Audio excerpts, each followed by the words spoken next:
Hindi siya makakatulog, kakaisip sa'yo, hindi siya mapapakali, lagi siyang tuliro, lalo na kung magka-LDR kayong dalawa, lagi niyang iisipin kung asan ka, kumusta ka na, kung kumain ka na ba. Di ba maganda yon kung magka-LDR kayong dalawa? Ngayon kung magkasama kayo sa isang bubong o magkalapit lang kayo, nagkatampuhan kayo, medyo pansamantalang naghiwalay kayo, hindi na sa'yo umuuwi ng ilang linggo, mainam na gawin mo ito mga kaswerte. Napaka-effective nito. Ako mismo po ay gumagawa nito.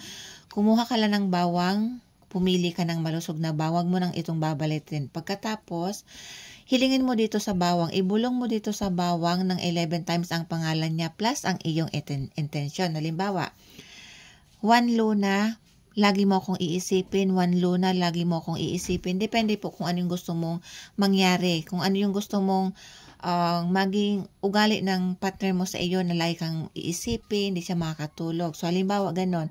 Juan Luna, lagi mo akong iisipin hanggang sa maka 11 times ka. Pagkatapos ay itago mo na ito sa ilalim ng iyong punda ng unan. Uunanan mo lang ito gabi-gabi.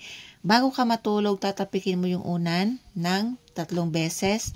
Tapos muli kang humiling na Juan Luna, lagi mo akong iisipin. Juan Luna, lagi mo akong iisipin. Ganun lang po paulit-ulit ang iyong gagawin at hindi yan makakatulog, kakaisip sa'yo.